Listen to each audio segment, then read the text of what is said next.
একবার ভেবে দেখুন তো, সাধারণ মানুষের ওপর ট্যাক্সের বোঝা এক চুলো না বাড়িয়েই যদি দেশের জাতীয় রাজস্ব কয়েকগুণ বাড়িয়ে ফেলা যায়। অবিশ্বাস্য মনে হচ্ছে, তাই না? আজকের এই বিশ্লেষণে আমরা ঠিক এই বিষয়টা নিয়ে কথা বলবো। আমরা দেখব শুধুমাত্র একটা সিস্টেম বা পদ্ধতির পরিবর্তনের মাধ্যমে, বিশেষ করে একটি ক্যাশলেস বা নগদবিহীন ডিজিটাল অর্থনীতির দিকে এগিয়ে যাওয়ার মাধ্যমে কিভাবে বাংলাদেশ তার রাজস্ব আদায়ের পুরো চিত্রটাই বদলে দিতে পারে। চলুন সরাসরি মূল আলোচনায় ঢুকে পড়া যাক। আজকের এই আয়োজনে আমরা ধাপে ধাপে 5টি বিষয় কভার করব। প্রথমে আমাদের বর্তমান অর্থনৈতিক বাস্তবতা, এরপর ক্যাশলেস প্রযুক্তির আসল শক্তি, বিশ্বজুড়ে সাফল্যের কিছু উদাহরণ, আমাদের কী ধরনের ডিজিটাল অবকাঠামো প্রয়োজন এবং সবশেষে এই সিস্টেমের সুবিধা, চ্যালেঞ্জ ও সমাধানের উপায়গুলো। তো 1 নম্বর বিষয় দিয়ে শুরু করা যাক। আমাদের বর্তমান অর্থনৈতিক বাস্তবতা আসলে কেমন? প্রতি বছরই কিন্তু সরকার বিশাল অঙ্কের রাজস্ব আদায়ের একটা টার্গেট দেয়, আর বছর শেষে দেখা যায় সেই টার্গেট পূরণে আমরা অনেকটাই পিছিয়ে আছি। এর পেছনের মূল কারণটা আসলে লুকিয়ে আছে আমাদের সিস্টেমের একদম গোড়ায়। আসল সমস্যাটা হচ্ছে আমাদের লেনদেনের ধরন। নগদ টাকার সবচেয়ে বড় সমস্যা কি জানেন? এটা একেবারে অদৃশ্য। যখনই নগদ টাকায় কোনো কেনাকাটা হয়, তার কোনো শক্ত প্রমাণ থাকে না। সরকার জানতে পারে না ঠিক কত টাকার লেনদেন হলো, আর এর ফলে প্রকৃত বিক্রয় বা আয় খুব সহজেই লুকিয়ে ফেলা যায়। সোজা কথায়, কর ফাঁকি দেওয়ার একটা বিশাল সুযোগ তৈরি হয়। অন্যদিকে ডিজিটাল লেনদেন কিন্তু পুরোপুরি দৃশ্যমান। আপনি কার্ড বা মোবাইলে পেমেন্ট করলেই একটা ডিজিটাল পদচিহ্ন বা ফুটপ্রিন্ট থেকে যাচ্ছে, যাকে অনায়াসেই ট্র্যাক করা সম্ভব। আর এই ট্র্যাকিংয়ের ওপর ভর করেই একটা অটোমেটেড বা স্বয়ংক্রিয় কর ব্যবস্থা গড়ে তোলা যায়। নগদ টাকার এই অদৃশ্য স্বভাবের কারণেই আমাদের দেশে এক বিশাল অনানুষ্ঠানিক অর্থনীতি বা ইনফর্মাল ইকোনমি তৈরি হয়েছে। চারপাশে একটু খেয়াল করলেই দেখবেন, পাড়ার মুদি দোকান থেকে শুরু করে কাঁচা বাজার, পাইকারি আড়ত কিংবা পরিবহন খাত, সব জায়গায় প্রতিদিন কোটি কোটি টাকার লেনদেন হচ্ছে। কিন্তু এই বিশাল কর্মকাণ্ডের একটা বড় অংশই সরকারি নজরদারির একদম বাইরে। এদের অনেকেরই কোনো ট্রেড লাইসেন্স নেই, ভ্যাট রেজিস্ট্রেশন নেই, আয়কর রিটার্নের তো প্রশ্নই ওঠে না। এই যে কোনো ডিজিটাল রেকর্ড না থাকা, ব্যাপারটা অনেকটা একটা বিশাল ফুটো বালতির মতো। প্রতিদিন এই ফুটো দিয়ে আমাদের সম্ভাব্য রাজস্বের একটা বিশাল অংশ স্রেফ হারিয়ে যাচ্ছে। চলে আসছি দ্বিতীয় পর্বে, ক্যাশলেস প্রযুক্তির শক্তি। এই বিশাল ছিদ্রযুক্ত বালতিটা মেরামত করার উপায় কি? একমাত্র উপায় হল দেশের প্রতিটি ছোট বড় অর্থনৈতিক কর্মকাণ্ডকে একটা সমন্বিত ডিজিটাল প্ল্যাটফর্মের আওতায় নিয়ে আসা। ব্যাপারটা একটু খুলে বলি। এই নতুন সিস্টেমের একদম ভিত্তি হবে একটা ইউনিক ডিজিটাল বিজনেস আইডি। এটা এমন একটা বাধ্যতামূলক ন্যাশনাল রেজিস্ট্রেশন সিস্টেম যেখানে দেশের প্রতিটা ব্যবসাকে যুক্ত থাকতে হবে। সেটা পাড়ার ছোট ফার্মেসি বা রেস্টুরেন্ট হোক, আর বিশাল কোনো গার্মেন্টস ফ্যাক্টরি হোক না কেন, সবাই একটা সেন্ট্রাল ডেটাবেজের সাথে যুক্ত থাকবে। অর্থাৎ অর্থনীতির প্রতিটা স্তরের প্রতিটা প্লেয়ার তখন সরকারের নজরে চলে আসবে। আইডি তো হলো, কিন্তু লেনদেন ট্র্যাক হবে কিভাবে?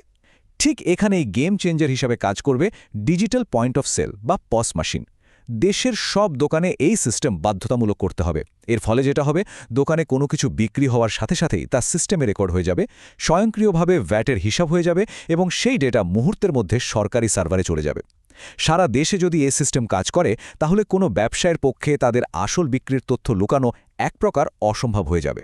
এখন আপনাদের মনে খুব স্বাভাবিকভাবেই একটা প্রশ্ন জাগতে পারে, একটা ক্যাশলেস অর্থনীতি আসলে ঠিক কিভাবে রাজস্ব বাড়িয়ে দেয়? ম্যানুয়াল সিস্টেমের সাথে এর মূল পার্থক্যটা কোথায়? চলুন এই অটোমেটেড ট্যাক্স কালেকশনের পেছনের মেকানিজমটা একটু ভেঙে দেখি। একটা ডিজিটাল লেনদেনের জার্নিটা কিন্তু একদম বাধাহীন। ধরুন, প্রথম ধাপে একজন ক্রেতা কিউআর কোড, মোবাইল ব্যাংকিং বা কার্ডের মাধ্যমে পেমেন্ট করলেন। দ্বিতীয় ধাপে সেই লেনদেনের তথ্য সাথে সাথেই রেকর্ড হয়ে গেল। তৃতীয় ধাপে সিস্টেম নিজেই হিসেব করে মোট দাম থেকে ভ্যাটের অংশটুকু আলাদা করে ফেলল। আর একদম শেষ ধাপে ওই ভ্যাটের টাকা সরাসরি সরকারের নির্ধারিত অ্যাকাউন্টে জমা হয়ে গেল। অর্থাৎ মাঝখানে কোনো মানুষের হস্তক্ষেপ নেই, কোনো ফাইল চালাচালি নেই। আপনি শুধু একটা সাধারণ কেনাকাটা করলেন, আর ট্যাক্স কালেকশনের পুরো প্রক্রিয়াটা একদম অটোমেটিক্যালি সম্পন্ন হয়ে গেল। কর ফাঁকি দেওয়ার কোনো সুযোগই এখানে থাকছে না। আমাদের তৃতীয় পর্ব, বৈশ্বিক সাফল্যের গল্প। এই যে স্বয়ংক্রিয় ট্যাক্স ব্যবস্থার কথা আমরা বলছি, এটা কিন্তু কোনো কল্পবিজ্ঞানের গল্প নয়। বিশ্বের বেশ কয়েকটি দেশ ইতিমধ্যেই এই মডেলে অভাবনীয় সাফল্য পেয়েছে। চলুন তাদের দিকে একটু নজর দিই। সবচেয়ে মজার ব্যাপার হলো, এক এক দেশ এক এক রকম প্রযুক্তি ব্যবহার করেও ঠিকই সফল হয়েছে।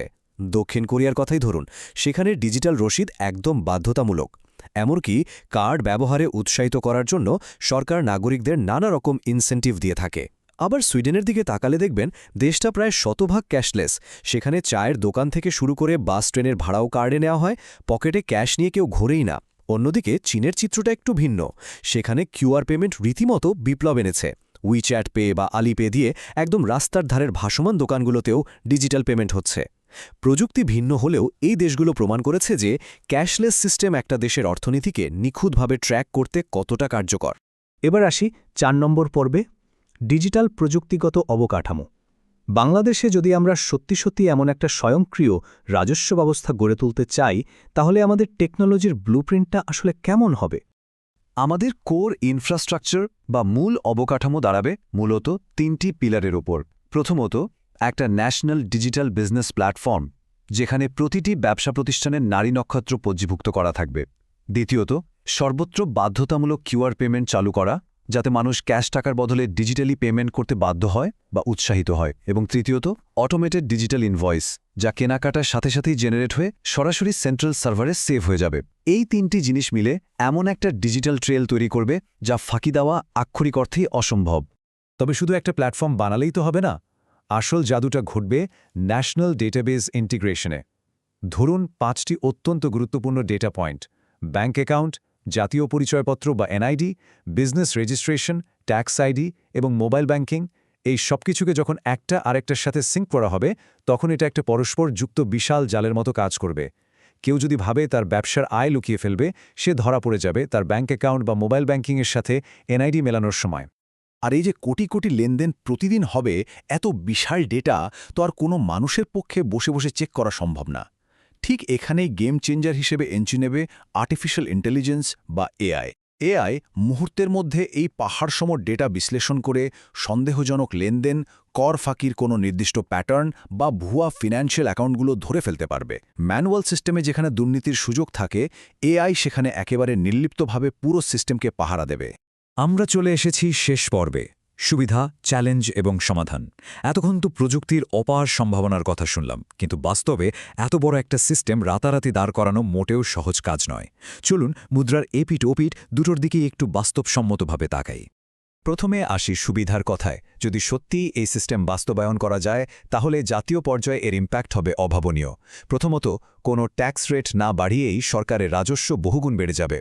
দ্বিতীয়ত, সিস্টেম অটোমেটেড হওয়ায় দুর্নীতি আর কালো টাকার পরিমাণ এক ধাক্কায় অনেকটা কমে আসবে। তৃতীয়ত, সরকারের কাছে যখন একদম রিয়েল টাইম অর্থনৈতিক ডেটা থাকবে, তখন দেশের জন্য ইকোনমিক প্ল্যানিং করা অনেক সহজ ও নিখুঁত হবে। আর একটা অর্থনীতি যখন এতটা স্বচ্ছ হয়, তখন স্বাভাবিকভাবেই সেখানে বিদেশি বিনিয়োগকারীরা অনেক বেশি ভরসা পান। কিন্তু বাধাগুলো কিন্তু কম নয়। আমাদের দেশের একটা বিশাল অংশ এখনও ক্যাশ টাকায় অভ্যস্ত। এই দীর্ঘদিনের অভ্যাস বা মাইন্ডসেট বদলানো ভীষণ কঠিন একটা কাজ। এছাড়া গ্রামের দিকের ছোট ব্যবসায়ীদের প্রযুক্তিগত জ্ঞান খুব সীমিত। তার উপর নিরবিচ্ছিন্ন ইন্টারনেট আর বিদ্যুতের সমস্যা তো আছেই। আর সবচেয়ে বড় ঝুঁকি জায়গাটা হলো সাইবার সিকিউরিটি। দেশ যখন ডিজিটালি কানেক্টেড হবে, তখন হ্যাকার বা সাইবার ক্রিমিনালদের আক্রমণ ঠেকানোটা হবে সবচেয়ে বড় মাথা ব্যথার কারণ। তো এই বাধাগুলো পার হওয়ার সলিউশন কি? সলিউশন হলো একটা প্র্যাকটিক্যাল রোড ম্যাপ। প্রথমেই পুরো দেশে একসাথে এই নিয়ম চাপিয়ে দেয়া যাবে না, ধাপে ধাপে এগোতে হবে। প্রথমে বড় শহরগুলো, তারপর উপজেলা, এরপর গ্রাম। পাশাপাশি ছোট ব্যবসায়ীদের জন্য ব্যাপক আকারের ডিজিটাল এডুকেশন বা প্রশিক্ষণের ব্যবস্থা করতে হবে। মানুষ যাতে ডিজিটাল পেমেন্ট করতে চায়, সেজন্য লেনদেনের খরচ বা চার্জ একদম কমিয়ে আনতে হবে বা শূন্য করতে হবে। এর পাশাপাশি দেশের ইন্টারনেট পরিকাঠামো ও সার্ভারের মান বাড়াতে হবে এবং একটি অভেদ্য সাইবার সিকিউরিটি ব্যবস্থা গড়ে তুলতে হবে। আমরা আজকের আলোচনার একদম শেষ প্রান্তে চলে এসেছি। আপনারা দেখলেন প্রযুক্তি কিভাবে আমাদের দেশের একটা বিশাল অদৃশ্য অর্থনীতিকে পুরোপুরি দৃশ্যমান করে তোলার ক্ষমতা রাখে। কিন্তু একটা বিষয় ভেবে দেখার মতো, এই যে সব লেনদেন ট্র্যাক করা হবে, সবকিছু গাছের মতো স্বচ্ছ হয়ে যাবে, নগদ টাকায় অভ্যস্ত আমাদের এই সমাজ কি আসলেই একটি ডিজিটাল ভবিষ্যতের এই চরম স্বচ্ছতা মেনে নেওয়ার জন্য মানসিকভাবে প্রস্তুত? এই প্রশ্নটাই আপনাদের ভাবনার জন্য রেখে গেলাম। এতক্ষণ মনোযোগ দিয়ে এই বিশ্লেষণটি শোনার জন্য অসংখ্য ধন্যবাদ।